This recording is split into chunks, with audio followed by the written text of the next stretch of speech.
श्रोताओं नमस्कार, बहुत बहुत स्वागत है आप सभी का कार्यक्रम स्वास्थ्य चर्चा में। मैं हूं अशोक पांडे। श्रोताओं, 14 जून को पूरी दुनिया में वर्ल्ड ब्लड डोनर डे के रूप में मनाया जाता है। रक्तदान क्यों महत्वपूर्ण है और रक्तदान के साथ साथ रक्तदाताओं में इस बात को लेकर के जागरूकता होना कितना महत्वपूर्ण है कि रक्तदान किया जाना आवश्यक है। तो इन्हीं बिंदुओं पर रक्तदान क्यों जरूरी है, क्यों हम वर्ल्ड ब्लड डोनर डे मना रहे हैं दुनिया भर में, और इसके बारे में लोगों को जागरूक करना क्यों आवश्यक है, ये कुछ प्रमुख बिंदु हैं जिन पर आज इस कार्यक्रम में हम चर्चा करेंगे। और इस पर विस्तार से जानकारी देने के लिए हमारे साथ स्टूडियो में डॉक्टर संदीप कुमार हैं। आप प्रोफेसर हैं डिपार्टमेंट ऑफ हेमाटोलॉजी में, IMS BHU में, और इसके साथ साथ BHU का जो ब्लड बैंक है, जो केंद्रीय रक्त बैंक जिसको हम कहते हैं, वहाँ के आप इंचार्ज भी हैं। डॉक्टर साहब नमस्कार, स्वागत है हमारे स्टूडियो में और कार्यक्रम में। नमस्कार अशोक पांडे जी। डॉक्टर साहब, 14 जून को ऐसा क्या कारण है कि दुनिया भर में वर्ल्ड ब्लड डोनर डे मनाया जा रहा है और WHO इसको लेकर के कुछ अलग सी तैयारियों में दिख रहा है? 14 जून को विश्व रक्तदाता दिवस के रूप में हम लोग सेलिब्रेट करते हैं। इस दिन कार्ल लैंडस्टीनर का जन्मदिन है। इन्होंने ही ब्लड ग्रुप का इजाद किया था और आज जो हम लोग जानते हैं ब्लड उसमें ब्लड ग्रुप ही है। और सोचें इन्होंने किस तरह से इसका इजाद किया और उस समय के बाद आज इस ब्लड ग्रुप की डिस्कवरी के कारण बहुत सारी जानें बचाई जाती है। एक आम व्यक्ति के नजरिए से अगर देखें तो एक गाढ़े लाल रंग का द्रव्य है या तरल पदार्थ है जिसे हम रक्त कहते हैं। लेकिन जैसे कि आपने रक्त समूह की बात की, तो किसी भी सामान्य व्यक्ति के लिए समूह की जांच करना या उसको बता पाना, जान पाना तब तक बड़ा मुश्किल होता है जब तक कोई विशेषज्ञ रक्त की जांच करके ये ना बता दे कि फला व्यक्ति का जो खून है ये किस ब्लड ग्रुप का है, इसका RH फैक्टर क्या है, पॉजिटिव है, नेगेटिव है। तो रक्त की जो विशेषताएं हैं वो हमारे श्रोताओं को थोड़ा सा विस्तार से बताएं। रक्त जो हम लोग देखते हैं उसमें बहुत सारे अवयव हैं। रक्त डिफरेंट कैटेगरी में बांटे गए हैं, इनका क्लासिफिकेशन हुआ है। एक है ABO ब्लड ग्रुप और दूसरा RH ग्रुप। तो ABO में सब लोग जानते हैं group A, group B, group AB, group O and RH में दो चीज होते हैं, पॉजिटिव एंड नेगेटिव।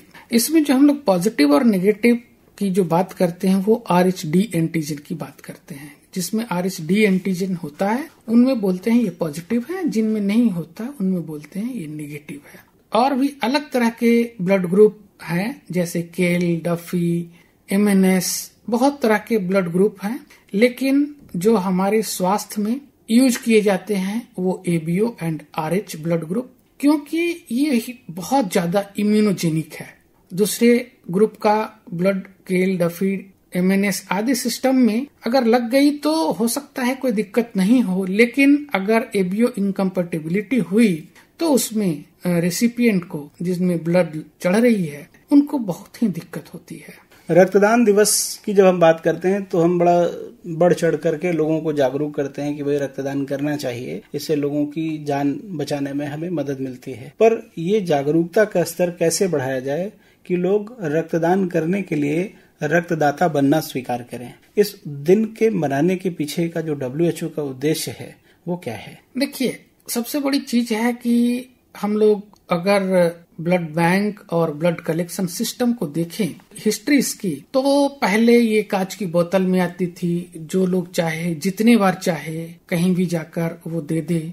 लेकिन ये ब्लड एक ऐसी चीज है जिससे इन्फेक्शन बढ़ने की बहुत ज्यादा चांसेस होती है। और अगर हम ब्लड किसी को देने के पीछे का कारण ये होता है कि उसकी स्वास्थ्य में वृद्धि हो, उसकी स्वास्थ्य बढ़े और वो ठीक होकर घर जाए। लेकिन अगर इस ब्लड के चढ़ाने से किसी में दूसरी तरह की बीमारी हो जाए और वो रोग ग्रसित हो जाए तो ये कोई नहीं चाहेगा। तो पहले इसकी उतनी जानकारी नहीं थी, तब ये कांच की बोतल से प्लास्टिक की बैग में गई और ये पाया गया कि ब्लड का से चढ़ाने से पहले जितनी फायदा होती थी उससे ज्यादा कहीं हम इससे रोगों का विस्तार कर रहे हैं। तो इस पे एक रेगुलेशन बना और तब ये ड्रग एंड कॉस्मेटिक एक्ट में आई और इसमें तरह तरह की पाबंदियां लगी और इसमें ये हुआ कि आप ये फुलफिल कर सकते हैं तभी आप ब्लड बैंक खोल सकते हैं।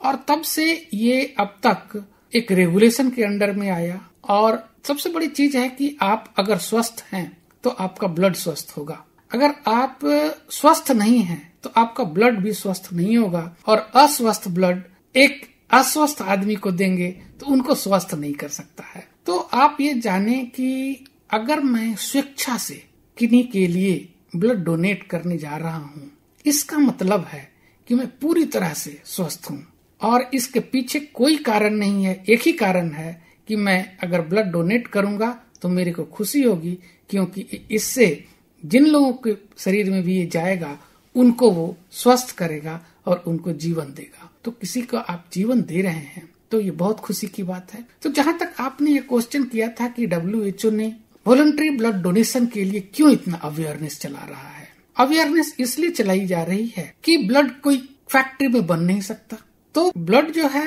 मानव ही देंगे। वो मानव में पुरुष और स्त्री दोनों आते हैं, तो कौन दे ब्लड? कोई भी दे ब्लड? नहीं, सारे लोग नहीं दे सकते हैं। जिनके स्वास्थ्य अच्छी हो, वॉलंटरी जो खुद से जाकर देना चाह रहे हो, वो ब्लड दें। और हमारे विश्व में इस तरह की ब्लड यूनिट की अवेलेबिलिटी बढ़ेगी तो ब्लड से होने वाले बीमारी, ट्रांसफ्यूजन से होने वाली बीमारी में बहुत ही कंट्रोल की जा सकती है। क्योंकि अगर आप सोचो, जो एक प्रोफेशनल डोनर है या जो पैसा लेकर डोनेट कर रहा है, वो खुशी मन से नहीं कर रहा है, वो किसी कारण से कर रहे हैं। और एक जो सेफ्टी फीचर्स होती है डोनर की, उसमें वो कॉम्प्रोमाइज होता है और वो छुपाकर ब्लड डोनेट करते हैं, तो इस तरह की ब्लड सेफ नहीं होती है, अनसेफ ब्लड होती है। इसीलिए WHO, यूनिसेफ और इससे जुड़ी हुई संस्थाएं वॉलंटरी ब्लड डोनेशन के लिए ज्यादा से ज्यादा डिमांड करते हैं। निश्चित तौर पर। तो जब बात आती है रक्तदान की, या रक्तदाता जब जाता है किसी भी ब्लड बैंक पर रक्तदान करने के लिए, तो वहाँ रक्त देते समय या देने के पहले भी कुछ जांचें की जाती हैं क्या, कि उसकी ये जानकारी जुटाई जा सके कि व्यक्ति जो है वो प्रोफेशनल डोनर नहीं है, उसका रक्त ठीक स्थिति में है और वो रक्त लेकर के किसी बीमार व्यक्ति को, उसके स्वास्थ्य को ठीक करने के काम में आएगा? देखिए, ब्लड डोनर की एक क्राइटेरिया है और डोनेशन के पहले एक डोनर फॉर्म दी जाती है। उसमें बहुत तरह की चीज होती हैं कि आप वॉलंटरी ब्लड डोनेट करने आए हैं, किसी के दबाव में नहीं आए हैं। दूसरी चीज, एक क्राइटेरिया है जिसमें कि हीमोग्लोबिन अगर 12.5 ग्राम से कम हो, वजन 40 किलो से कम हो, ये सारे 350 ml ब्लड कलेक्शन के लिए क्राइटेरिया है। वो उनका ब्लड प्रेशर, रक्तचाप ठीक हो, वो मधुमेह से ग्रसित ना हो, कोई और बीमारी से ग्रसित ना हो। एक काउंसलिंग रूम में काउंसलर होते हैं, इन सब चीजों की पड़ताल करते हैं उनसे, और वहां पे वो हीमोग्लोबिन का टेस्ट करते हैं, वजन लेते हैं, ब्लड प्रेशर लेते हैं, और मतलब कहने का कि हेल्थ की एक प्रिलिमिनरी जांच होती है।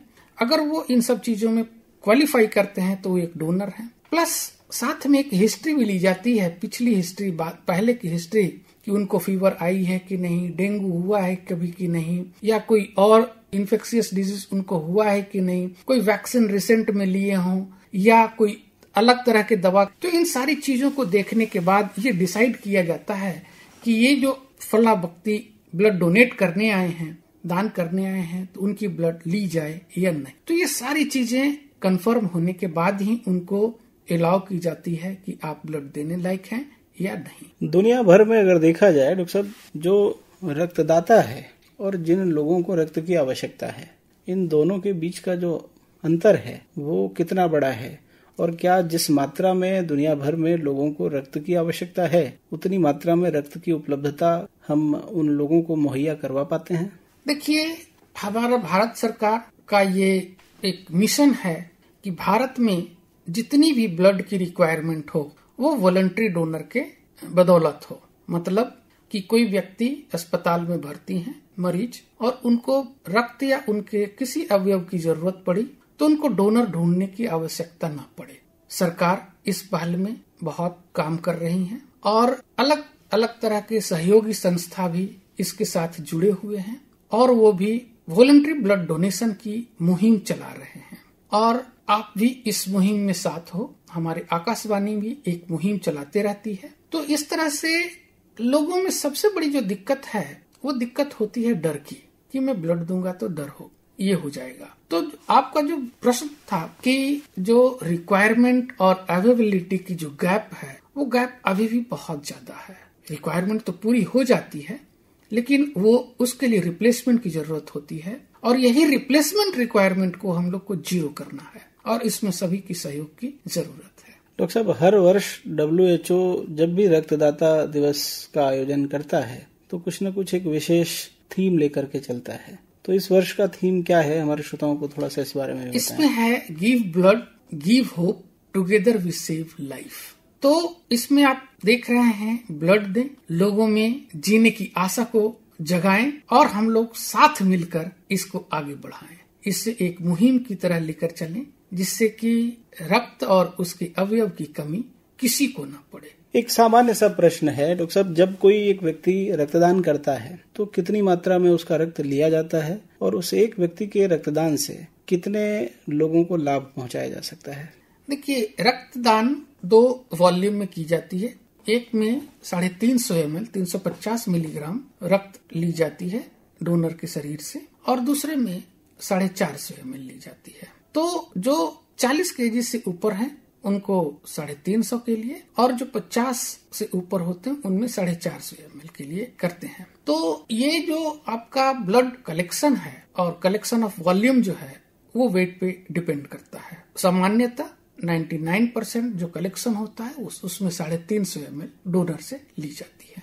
और एक व्यक्ति के रक्तदान से लगभग कितनी जिंदगियों को बचाने में हम सफल हो पाते हैं? एक व्यक्ति के रक्तदान से आप 4 व्यक्तियों की जिंदगी को बचाते हैं। एक तो जो है वो अगर आरबीसी हुई, किसी को एनीमिया है या कोई और है जिसकी आरबीसी की रिक्वायरमेंट, दूसरा प्लाज्मा, तीसरा प्लेटलेट और चौथा क्रायोप्रेसिपिटेट। तो इसमें आप एनीमिक पर्सन को भी बचा रहे हो, जिसकी खून बंद नहीं हो रही है। इसमें सबसे ज्यादा होते हैं बच्चे। कुछ इस तरह की बीमारी है जिसमें आप सुनते हैं हीमोफीलिया, थैलेसीमिया, तो ये सारे बच्चे में होते हैं। और सोचो, आप जो बच्चे पैदा लेते ही उसको ब्लड की रिक्वायरमेंट है, और उस बच्चे को आप बड़ा कर रहे हो और वो आपके खून से बड़ा हो रहे हैं, इससे बड़ा क्या दान हो सकता है? निश्चित तौर पर डॉक्टर साहब, रक्तदाताओं के लिए लाभ क्या क्या है? एक साधारण व्यक्ति अगर रक्तदान करने के लिए किसी रक्त केंद्र पर जाता है तो इससे उसे क्या फायदे हैं, उसे क्या लाभ हैं, उसके स्वास्थ्य में किस तरह से सुधार होता है, इस बारे में भी थोड़ा सा श्रोताओं को बताना जरूरी है।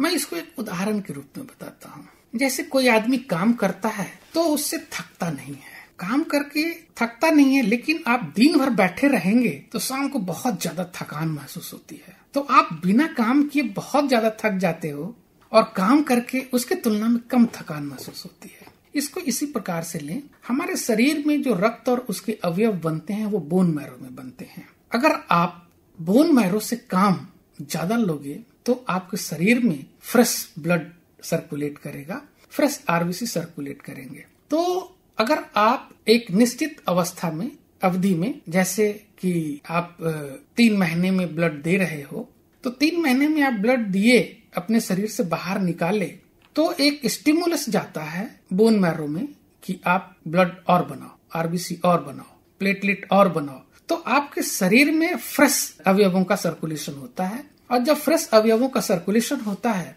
तो आप फ्रेश रहते हो। दूसरी चीज, अगर आप ब्लड दो या न दो, 120 दिन में आपके आरबीसी शरीर के अंदर टूट जाते हैं, उसकी लाइफ होती है। प्लेटलेट भी टूट जाते हैं, उसकी भी एक लाइफ होती है। तो अगर आप घर में कूड़ा बनने नहीं दोगे तो कूड़ा वाले को बुलाना नहीं पड़ेगा, आपको उतनी ब्रूम नहीं, झाड़ू नहीं खर्च करनी पड़ेगी। तो हमारे शरीर के अंदर ही लीवर है, किडनी है, स्प्लीन है, ये सब कूड़ा जो शरीर के अंदर बन रहा है उसको साफ करते हैं। तो जब कूड़ा कम बनेगा तो इन सारे ऑर्गन्स पे भी भार कम पड़ेंगे और ये ऑर्गन भी ज्यादा दिन तक चलेंगे। तो नटसेल में, सारांश में आप ये समझें कि आपके शरीर में फ्रेश अवयव का प्रवाह होता है, साथ में जो कूड़ा खत्म करने वाले ऑर्गन्स हैं उस पे कम जोर पड़ती है, इसलिए वो ज्यादा दिन तक चलते हैं और आपकी लाइफ ज्यादा दिन तक होती है। आप करते हो एक्सरसाइज किस लिए? कि कैलोरीज कम करनी है, वजन कम करनी है, तो इससे कैलोरी भी जाती है। तो एक निश्चित अवधि में आपकी कैलोरी बाहर आएगी। साथ में अगर आपकी ब्लड बाहर आ रही है तो जो ये फैट है और इस तरह की चीजें हैं वो भी बाहर आती है शरीर से। तो ये ब्लड देना कहीं से भी कोई नुकसानदायक चीज नहीं है। ये जो डोनर डोनेट करते हैं, क्राइसिस में उनकी शरीर उतनी ज्यादा ब्लड बनाती है जिससे कि उनको ब्लड की रिक्वायरमेंट ना या बहुत कम पड़ती है। डॉक्टर साहब, हमारे श्रोताओं को आपने रक्तदान के फायदे तो बता दिए। अब आज विश्व रक्तदाता दिवस के अवसर पर आकाशवाणी से उनके लिए क्या संदेश होगा, किस तरह से हम और लोगों को प्रेरित कर सकते हैं, परिवार के और सदस्यों को प्रेरित कर सकते हैं, ताकि अस्पताल में अमूमन जो स्थितियां हम देखते हैं कि जब कोई व्यक्ति बीमार होता है तो उसको खून देने वालों की कमी सी महसूस होती है और तब हमें समझ में आता है कि रिश्तों में कहीं ना कहीं कोई कमी रह गई, कहीं हमारे संबंध में कोई कमी रह गई कि आज इस वक्त पर हमारे लिए कोई खड़ा नहीं हो पा रहा है। तो इस स्थिति से बचने के लिए हमारे श्रोताओं के लिए क्या मूल मंत्र है, क्या सुझाव है? देखिए, सबसे पहले तो जो ब्लड न डोनेट करना चाहते हैं उनमें एक भय की स्थिति है। तो सबसे पहले आप निर्भय हो जाएं, क्योंकि आपकी स्वास्थ्य बहुत ही प्रायोरिटी पे होती है जब आप किसी ब्लड बैंक में ब्लड डोनेट करने जाते हो। हाँ, जो पहली बार डोनेट करते हैं उनको एक भय होती है, तो आप भय निकालें। अगर लगता है कि देने से कोई दिक्कत है तो जो ब्लड डोनेट करते हैं रेगुलर, उनके साथ आप जाओ, देखो ब्लड डोनेट करते हुए उनको। अगर कहीं कैंप लगी हुई है आपके एरिया में तो वहां जाओ। आप ब्लड डोनेट मत करना, लेकिन आप खड़ा होकर देखो जो ब्लड दे रहे हैं उनकी क्या फीलिंग है, उनसे बात भी करो और उनसे उनकी पर्सनल एक्सपीरियंस पूछो। ब्लड देने के बाद क्या उन्हें कभी कोई तकलीफ हुई या किसी तरह की और भी बीमारी हुई या कमजोरी हुई, वो हमेशा आपको ना में जवाब देंगे, क्योंकि डोनर की सेफ्टी बहुत इंपॉर्टेंट है और ब्लड देने से कभी कोई हार्म नहीं होता है। हम लोग सब ब्लड डोनेट करते हैं, रेगुलर इंटरवल पे डोनेट करते हैं। और मैं ये भी एक एग्जांपल दूंगा कि एक लोग हमेशा रेगुलर इंटरवल में साल भर में 4 बार डोनेट करते थे और इस तरह वो डोनेट करते हुए 70 बार डोनेट कर चुके हैं अभी तक। और जब उनको डेंगू हुई, प्लेटलेट उनकी 5000 तक चली गई, लेकिन उनको चढ़ाने की जरूरत नहीं हुई और उनकी प्लेटलेट तुरंत रिकवर कर गई। तो ये उनकी रेगुलर ब्लड डोनेशन और उनके बोन मैरो में रेगुलर स्टिमुलस का ही नतीजा था कि जब उनको खुद की जरूरत हुई तो उनका शरीर साथ दिया। निश्चित तौर पर डॉक्टर संदीप, आप समय निकाल करके हमारे स्टूडियो में आए। हमारे श्रोताओं को आपने विश्व रक्तदाता दिवस के अवसर पर रक्तदान से संबंधित जो जानकारी दी, रक्तदाताओं को कैसे प्रेरित किया जाए, इस विषय पर जो जानकारी दी वो बहुत महत्वपूर्ण है। और हम उम्मीद करते हैं कि आकाशवाणी के माध्यम से इस कार्यक्रम को सुन करके जो श्रोता हैं उनमें से 10-20% श्रोता भी यदि रक्तदाता बनने का प्रण लें तो हम उस गैप को कम करने में शायद कुछ सफलता हासिल कर लेंगे। आप आए, आपने समय दिया, आपको बहुत बहुत धन्यवाद। धन्यवाद अशोक।